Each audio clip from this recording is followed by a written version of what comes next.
Olá pessoal, continuando aqui com a parte de orçamento, antes da gente voltar na questão lá do orçamento impositivo, vamos falar sobre as vedações do artigo 167. É bem importante a gente tocar nesses assuntos, né? O que diz o artigo 167? Também cheio de exceções, né? São vedados o início de programas ou projetos não incluídos na lei orçamentária anual, né?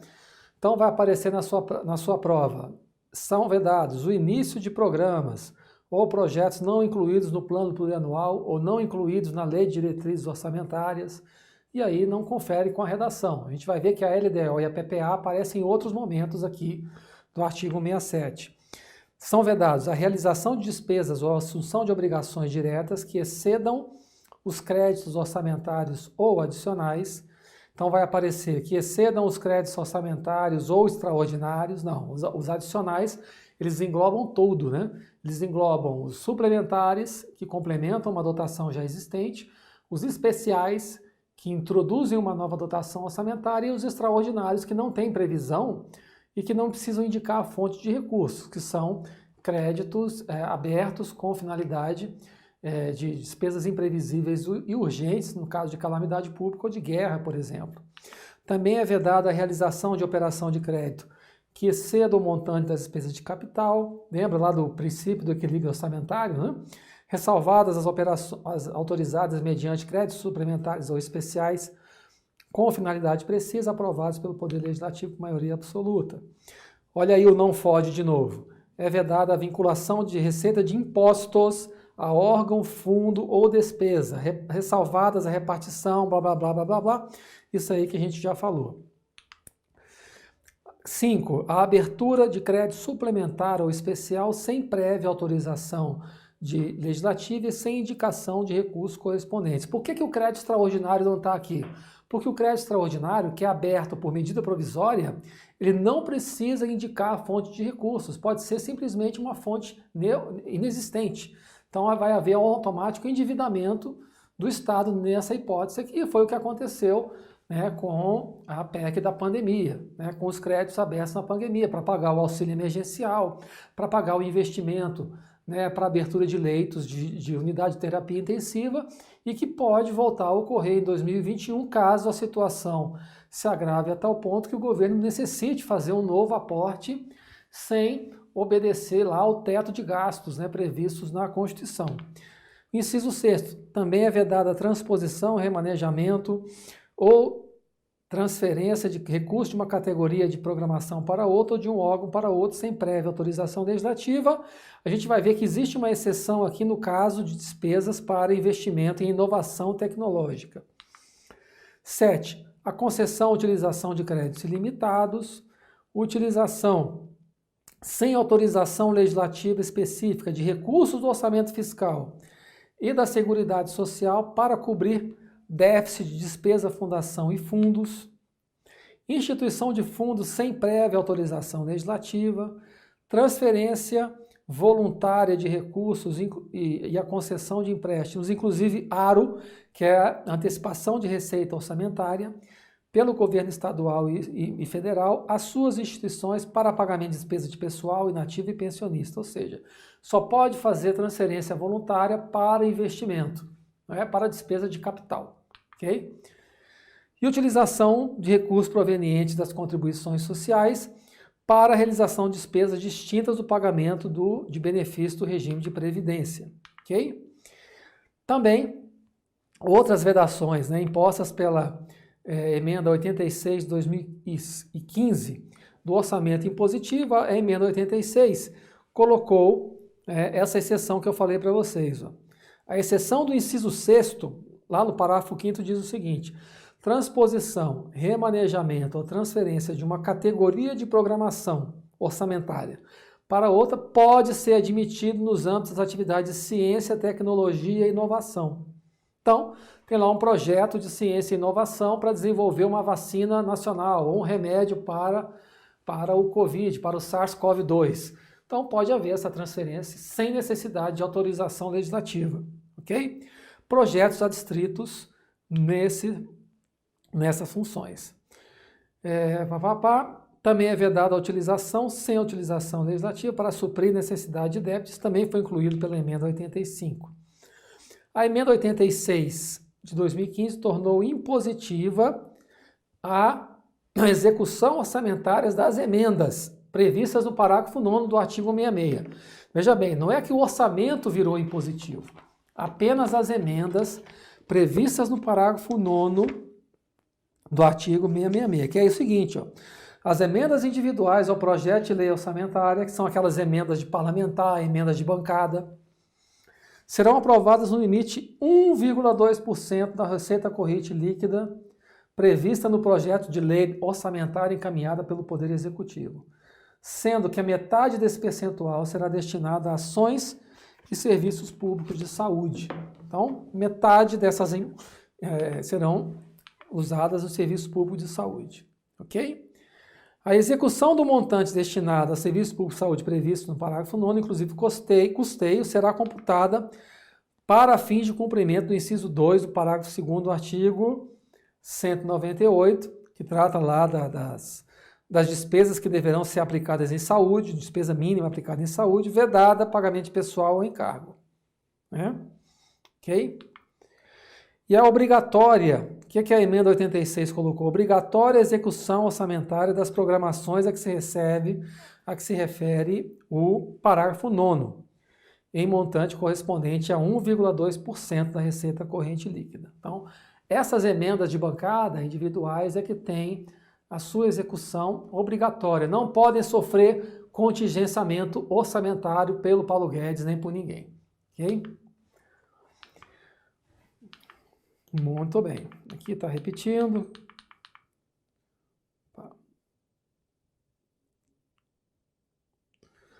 Assim.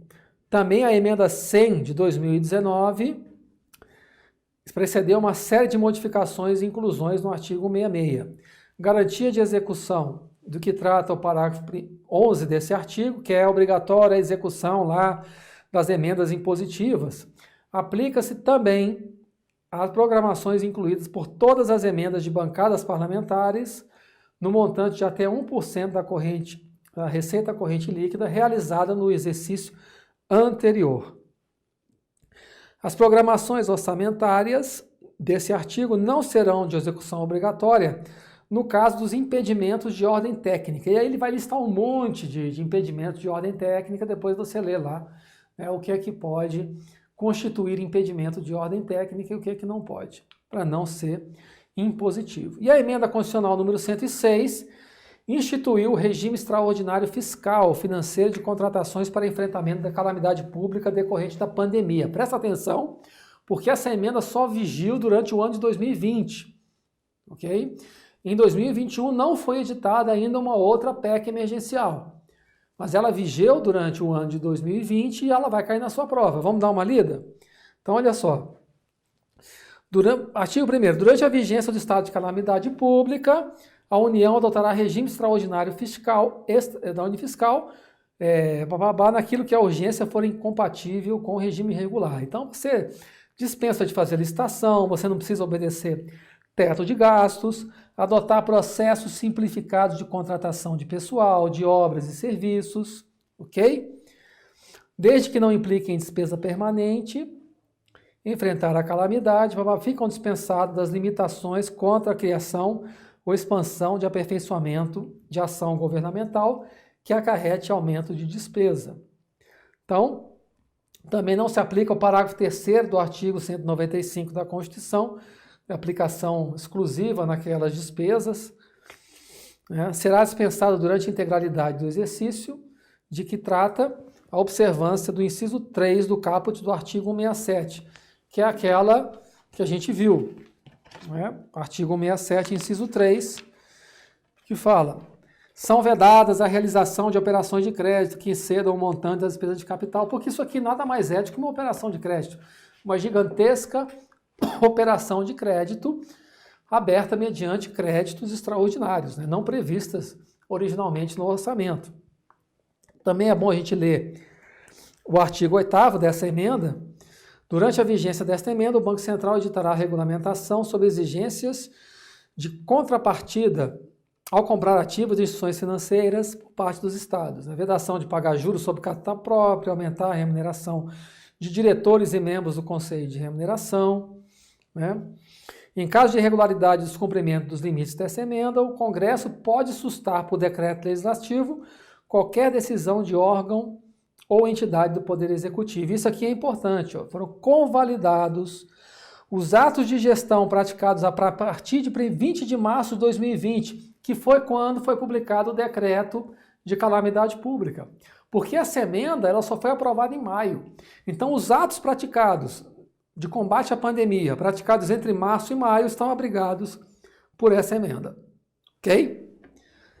Emenda de 7 de maio de 2020. Artigo 169, importante você saber também, o artigo 169 todinho fala de despesa de pessoal ativo e inativo da União, dos estados e municípios, que não pode exceder os limites estabelecidos em lei complementar. Que lei complementar é essa? A Lei de Responsabilidade Fiscal, que é a Lei Complementar 101 de 2000. Ok? Então, o que é que diz o parágrafo 1º? A concessão de qualquer vantagem ou aumento de remuneração, só poderá ser feita, parágrafo 2º, né? Com propósito exclusivo, e aí foi incluído, né, o parágrafo 2º, o artigo 2º da Emenda Constitucional 106 de 2020, afastou, né, esse parágrafo 2º, esse parágrafo 1º do artigo 169. Só pode ser se houver prévia dotação orçamentária para atender as projeções, se houver autorização específica na Lei de Diretrizes Orçamentárias, ressalvadas empresas públicas, sociedade e economia mista. Então, o parágrafo 2º da PEC emergencial da pandemia afastou a aplicação desse parágrafo 1º do artigo 169. Isso foi uma exigência do Poder Executivo Federal para que ele não fosse punido por violar as regras, tanto da Lei de Responsabilidade como as regras do artigo 69 da Constituição, né?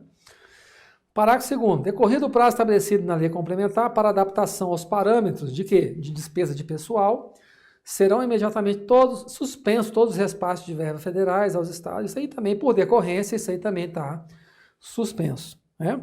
E agora o parágrafo 3º e 4º é importante. Para o cumprimento, isso em condições normais de temperatura e pressão, ou seja, se não houvesse, né, o regime especial de pandemia, em condições normais de temperatura e pressão, caso a União, Estado e município não consiga reduzir os níveis de despesa de pessoal, você vai ver que até o servidor estável pode perder o cargo.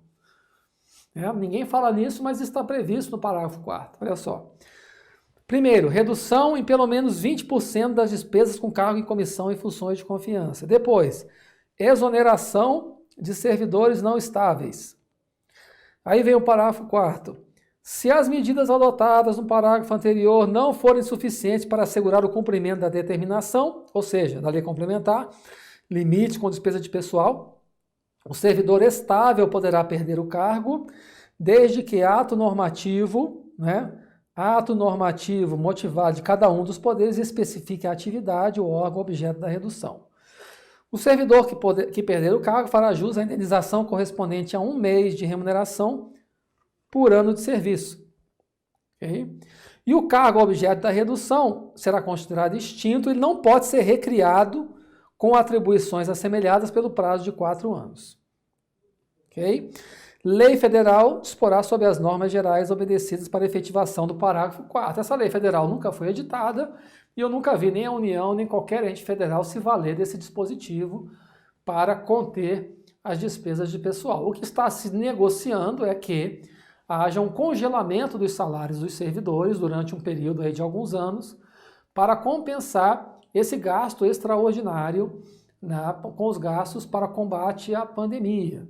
Isso é uma receita da União, né, o chamado imposto inflacionário.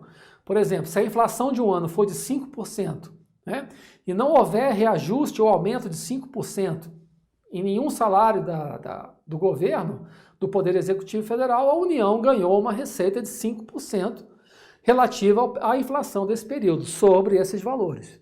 Então, é como que se na prática tivesse havido uma redução em valor real desses 5%. Lembrando que o Supremo Tribunal Federal não assegura o reajuste de valor real e salário do servidor. ele veda o decesso remuneratório, ou seja, o decesso nominal remuneratório. Mas ele não assegura o reajuste para assegurar o valor real. Então você pode perder valor real ao longo dos anos sem ofensa à Constituição. Ah, mas se ele estiver recebendo uma verba, por exemplo, de quintos, aqui ele não fazia jus, vai cortar essa verba de quintos, o Supremo decidiu que não. O Tribunal de Contas da União vai negar registro a essa aposentadoria com quintos, ele vai continuar recebendo, mas essa verba vai ser absorvida por futuros aumentos. Então ele não vai receber aumento, ele vai absorver esse quinto que ele está recebendo indevidamente, vai ser absorvido por futuros aumentos. Então, guarde isso, o Supremo não garante reajuste de valor real de subsídio nem de salário de servidor. Ele veda o decesso nominal, ok? Muito bem. Fazer algumas questões aí. A abertura de crédito extraordinário, admitida somente para atender despesas imprevisíveis e urgências, não pode ser feita por medida provisória. Só é feita por medida provisória, né? É prevista a ser feita por medida provisória, conforme o artigo 167, parágrafo 3º. Né? A abertura de crédito extraordinário somente será admitida para atender a despesas imprevisíveis e urgentes, como as decorrentes de guerra, comoção interna ou calamidade pública, como é o caso da pandemia do SARS-CoV-2, observado o disposto no artigo 62. O que trata o artigo 62? Medida provisória. Errado, então. Questão do CESP 2013. Outra do CESP, Juiz Federal, TRF 5ª Região. É facultado aos estados e ao DF vincular a parcela de sua receita orçamentária a entidades públicas de fomento ao ensino e à pesquisa científica e tecnológica. Muito bem. Ah, Jean, isso aí é uma exceção ao não FOD? Não exatamente, né? Porque o não FOD, que é a não vinculação de receitas de fundo, órgão ou despesa, é uma não vinculação de impostos. Aqui ele está falando de receita orçamentária, né? Previsão lá do artigo 208, parágrafo 5º, que a gente tratou aqui. Promotor de justiça. O investimento cuja execução ultrapassa um exercício financeiro só pode ser iniciado se tiver previamente aprovado pelo Poder Legislativo, respectivo mediante decreto legislativo, não, né? Mediante a sua inclusão no plano plurianual ou sem lei que autorize a sua inclusão sob pena de crime de responsabilidade. Veja, é um investimento, é uma despesa de capital que ultrapassa um ano. Uma das funções de PPA é incluir as diretrizes, objetivos e metas da administração, o DOM, e as despesas de capital que vão ultrapassar o exercício financeiro, né? E outras delas decorrentes, despesas correntes vinculadas àquela despesa de capital prevista no PPA. Então tem que incluir no PPA. Não é decreto legislativo que vai resolver isso aí não, ok? Não é decreto legislativo não. Próximo. Promotor de justiça também do CESP. A Constituição proíbe terminantemente a transposição, o remanejamento, a transferência de recursos de uma categoria de programação para outra ou de um órgão para outro. Não proíbe por dois motivos. Primeiro, ela autoriza desde que tenha sido feita mediante prévia autorização orçamentária, ou mesmo que não tenha sido por prévia autorização orçamentária, se for para atividade de pesquisa científica e inovação. Ok? Prévia autorização legislativa e também por força lá do parágrafo 5º do artigo 167, incluído pela emenda constitucional 86 de 2019, se for para atividade de pesquisa científica e inovação. Pode também fazer esse remanejamento, essa transposição de uma categoria de programação orçamentária para outra, sem previsão legislativa. Mas a questão foi mais fácil ainda, né? Proíbe terminantemente. Não, se tiver previsão legislativa, pode fazer. E se não tiver previsão legislativa, se for de ciência e tecnologia, também pode fazer. Okay? Procurador do Banco Central do CESP. Segundo o posicionamento atual do Supremo, não se revela viável o controle de constitucionalidade de normas orçamentárias por serem essas normas de efeitos concretos. Errado, né? Houve a mudança de jurisprudência do Supremo para autorizar o controle de constitucionalidade, né, de normas de caráter orçamentário, tanto no caso das medidas provisórias que abrem crédito extraordinário, como da própria lei orçamentária. Desde 2008, o Supremo tem jurisprudência consolidada no sentido de que há a possibilidade de aferir, sim, a constitucionalidade de normas orçamentárias. Porque, via de regra, o controle de constitucionalidade é de uma lei GIA, geral para todos, para tudo, impessoal para todos e abstrata para sempre, até que uma nova lei a revogue. Então, mesmo não sendo uma lei GIA, a lei orçamentária detém características, algumas características de uma lei GIA. Ela vale para todos que se submetem ao orçamento, né? E ela vale até a próxima lei orçamentária ser aprovada. Então, apesar de ser uma lei de efeitos concretos, porque a lei orçamentária é uma lei de efeitos concretos, ela também pode ser objeto de controle de constitucionalidade. Ministério da Previdência Social. A alteração da estrutura de carreira do pessoal do Ministério da Previdência Social para 2010 só poderá ser realizada se a Lei de Diretrizes Orçamentárias para esse exercício contiver a respectiva autorização, certo? Qualquer modificação, autorização, concessão de vantagem ou aumento de remuneração só poderá ser feita se tiver previsão na LDO. Lembrando que esse parágrafo primeiro foi suspenso pela Emenda Constitucional 106 de 2020, que foi a PEC, a PEC do Covid. Mas essa Emenda Constitucional 106 de 2020, ela só vigeu durante o ano de 2020. Pode ser que o Congresso está para aprovar uma nova Emenda Constitucional emergencial de um novo estado de calamidade pública para o ano de 2021. Estamos aguardando. Mais uma do CESP 2018. O princípio orçamentário da exclusividade foi consagrado na Constituição Federal por meio da determinação de que a lei orçamentária anual não contenha dispositivo estranho à previsão da receita e à fixação da despesa. Lindo, maravilhoso. No entanto, a Constituição prevê como exceção a essa regra a abertura de créditos suplementares e para a contratação de operações de crédito, exceto por antecipação de receita, inclusive por antecipação de receita, Essa autorização, para essa exceção ao princípio da exclusividade orçamentária, que é previsão de receita e fixação da despesa, não se inclui autorização para abertura de créditos suplementares e contratação de operações de crédito, ainda que a operação de antecipação de receita orçamentária também está incluída. Outras exceções que eu falei para vocês, precatório, tem que ser pago até o final do exercício seguinte, lá do artigo 100. Também o montante de títulos da dívida agrária para fazer frente à reforma agrária. Também é uma exceção ao princípio da exclusividade orçamentária. Mais uma. As leis delegadas elaboradas pelo Presidente da República são medidas que poderão tratar de plano plurianual. Veja como o orçamento ele permeia a Constituição inteira. Errado, Lei delegada não pode tratar nem de plano plurianual, nem de diretriz orçamentária e nem de orçamento anual. Lei delegada, artigo 64. Medida provisória, artigo 62. Também não pode tratar de lei orçamentária, exceto o quê? Crédito extraordinário, que é aberto por medida provisória, conforme o artigo 67, parágrafo 3º da Constituição Federal. Muito boa essa daqui do CESP também, Tribunal de Contas do Estado de Minas Gerais, 2018. De acordo com a disciplina constitucional em matéria de lei orçamentária, as emendas individuais ao projeto de lei orçamentária serão aprovadas no limite de 1,2% da receita corrente líquida prevista no projeto encaminhado pelo presidente, devendo 2/3 desse percentual ser destinado a ações e serviços de saúde. Errado. Devendo ser metade desse percentual destinado a ações e serviços de saúde. Artigo 166, parágrafo 9º, que é incluído pela Emenda Constitucional 85 de 2019. Okay? Metade. A Ralph. Mais uma. E é isso aí. Ok? Terminamos aqui, então, a parte de orçamento na Constituição.